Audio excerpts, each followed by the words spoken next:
Well, let's talk to one signatory of the letter. Thanks, Simon, and to one, as I say, who definitely hasn't signed. Jane Angadia is on the line, CEO of Virgin Money in our Edinburgh studio. And Jim Melon is also on the line, an investor worth an awful lot of money, a donator to the Leave.EU campaign, is in our Berlin studio. Morning to you both.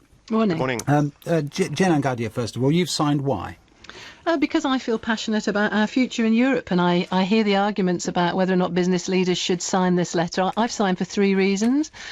As a business leader, I think our economy has been so important to the success of businesses and consumers for such a long time. We've seen jobs growth, wages growth, investment inwards to the UK. And now that we've got a deal that makes our position in Europe even stronger, I can see that all of those things would be better. I don't want to risk those. But as a human being too, I think that Europe has delivered social justice for our society.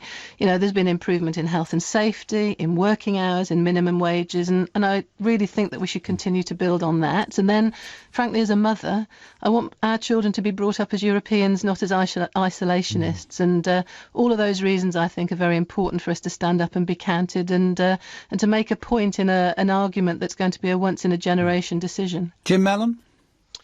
Well, first of all, I don't think that people who represent their shareholders and who haven't developed the businesses themselves should be signing these sort of letters. So companies such as Vodafone and so forth, I don't think have any business in signing letters, because the shareholders haven't been consulted as to whether they agree or not.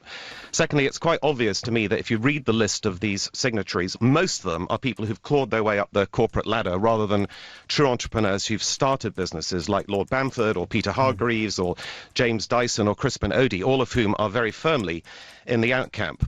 But I don't really take my view on Europe is a more nuanced one, which is that I think that the European Union itself is going to fracture as a result of the constraints of the Eurozone, and I see that coming quite quickly.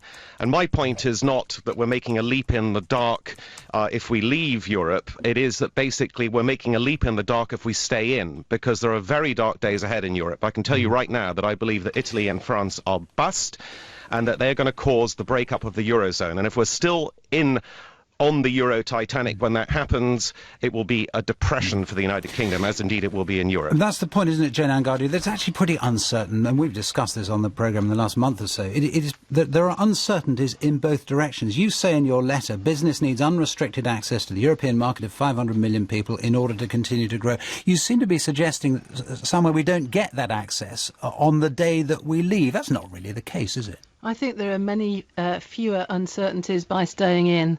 There are so many new treaties to be renegotiated. I mean, look what's happening with Norway and Switzerland. They've had to spend years negotiating their way into the European bloc. They still take, a number of more migrants, I think, than the UK.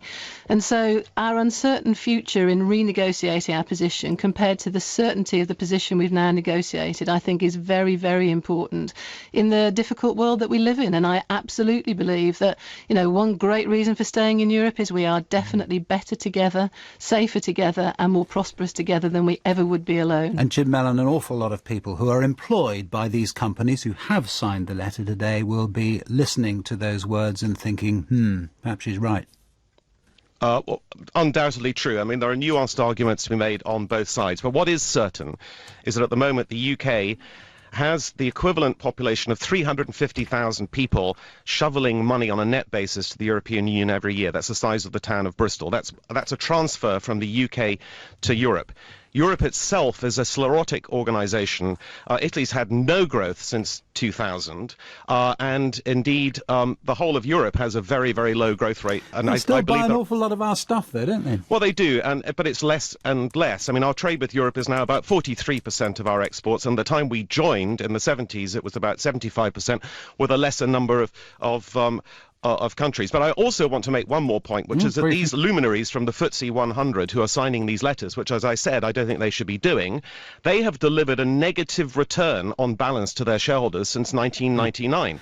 So if you look at the performance of the FTSE 100 since 1999, it's gone down about 10%. So what sort of lessons are these people conveying to us? And just briefly, the other thing that people say about these letters and the kind of people who sign them, including, I guess, yourself, Jane Angadia, that I don't know what your position was on this, but that an awful lot of them were saying Britain should join the euro, were campaigning for us to join the euro once upon a time, and were proved very wrong then. Well, I think that the interesting point about that is that we've been able to explore what Europe means for us, protect our sovereignty, protect our currency. Yeah, but you all protect our fancied the future. euro at the time. That's the point. Isn't it? To be honest, I was not in business at that particular time. But what I would say is, I completely agree with the point that Nicola Sturgeon made recently, which is that everybody can come up with a narrow view around their own self-interest for why we should be in or out. This is a much bigger issue than whether a FTSE chief executive should sign a letter or not. This is about the future of our children. Jane And the Ann future of Gaudier. our children needs to be safe. We have to leave it there. Jane Ann You didn't frankly have the balls to put country before party.